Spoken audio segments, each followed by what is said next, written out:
All right, everybody, welcome back. I hope I garnered some interest for those who have never played daily fantasy before in the last show, and maybe became a valuable resource for those who have played before. That's kind of what we're looking to do. But it's a very, very exciting time. Football season has started on the college side. We started 1-0 in my picks, hit a UConn and UCF over 70 last night. If you're following me on Facebook or Twitter or Instagram, I will post those picks. I only do college football betting. NFL is way too sharp for me. I've never been able to find an edge against the house there. College football, sometimes you can, so I really do enjoy that, so you can follow me there. But that's not what we're focused on today. We're looking forward to DFS. Next Sunday we get started, but the research has already begun. I've been digging into the numbers, following the reports, looking at different things. I have some players highlighted, crossed out. Guys that I'm really looking forward to. I already know some guys are going to be slam dunks in my lineup barring any late changes. I definitely know some guys I'll be fading barring some late changes. So as week one gets started, my next show I'll start with my players who are really going to play, some guys who avoid, things like that. But today we're going to focus on something very important as you get started. We're going to talk about the different formats. My main place where I play is FanDuel. I also do a few things on DraftKings, and a little bit on Draft. But FanDuel is my main resource, so that's the one that I'll be referring to when I talk about prices throughout the year. And that's the one I'm going to refer to right now when we talk about the two different types of gameplays. You'll hear me refer throughout the year to either tournament games or cash games. Cash games are head-to-head. These are where you build a lineup, you play somebody else, the higher score wins the money. So you can go anywhere from $1 heads up to $10,000 heads up. Yes, there are pros who sit with $10,000 lineups just waiting for someone to join them. They figured it out. They're really good at it. Those aren't the guys you really want to play. I'll kind of talk about that as the show continues a little bit. We also have tournament plays. Tournaments are the fun ones. There's the one where you load up $5-10, enter a few tournaments. Maybe you hit a huge 20,000 people in a tournament. Whoever wins it gets $1 million. Those are the huge contests people think of when they think of FanDuel. The different strategies you want to look at. This is what we're going to talk. If you really want to make money over the long term, you want to see a steady growth, and you're not really just trying to hit it big with a lottery ticket, you want to incorporate about 50% or more of your bankroll to the heads-up plays. These are the ones where you're playing strictly lineup versus lineup, because these are your best chance at profit. These are the ones that I'm counting on every week to win. I'm trying to win these games. So that's where I'll put at least 50%, sometimes up to 75% of my money every week in those head-to-head games.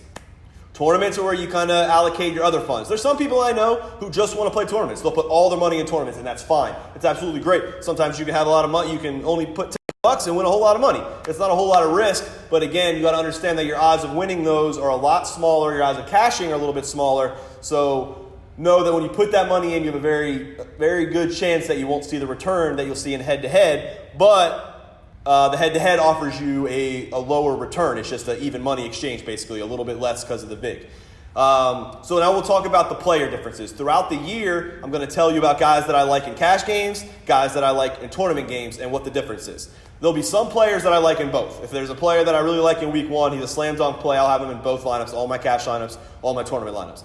But when I'm talking cash games, these are where you really, really need to count on the consistent numbers. The guys that you know will get the targets. The guys who know will get looks in the red zone, who will be on the field for a lot of the game, because you're just playing against one person. You need to beat their score. You don't need an astronomical score to win. You just need to beat them.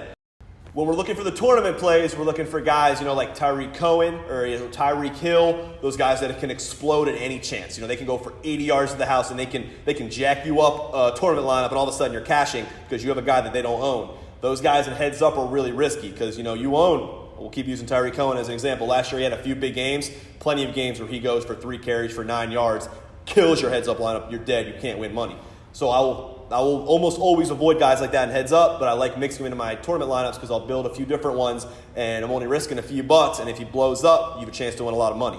That's also where I'll take a guy that I think won't be owned very much, but that has a chance to have a big game, even if he's in a bad spot. Week one, I already have a great name picked out. I'll let you know right now. Saquon Barkley is somebody that I'll own in a lot of tournaments in week one. Not heads up. I will not own him in any cash games, but tournaments are great. He's kind of high-priced, coming off a leg injury, going against the Jaguars defense. I know a lot of people look at that right away and he'll be crossed off. So I know his ownership is going to be super, super low. He's in a tough spot. He might not have a very good game, but he's ridiculously talented. I watched him at Penn State all year. In big games, he goes off. I think his injury is fully healed. They say he's fully back to practice.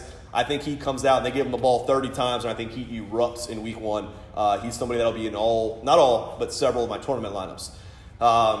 So again, as you get through and you get going in FanDuel, understand those 2 different types of game modes and understand what your long-term goal is. If you're trying to build steady money over the year and just have an income of profit, head-to-head is where you want your majority of your lineup. If you're trying to have some fun, put 10, 20 bucks in and have a lineup that explodes and maybe have one big week that covers the rest of your weeks, then tournaments are your way to go. I'll address both because I play both. I try to win in both throughout the year. And I've already really got excited. As I mentioned, week 1's getting started. I got my things picked out. I got a lot of stuff ready. College football starting on Saturday. I have a few picks. Follow me on Facebook and Instagram. I'll hit those up for you as well. But again, guys, I can't wait. Hope you stay tuned throughout the year and use me as a valuable resource to help you make money throughout the year playing daily fantasy.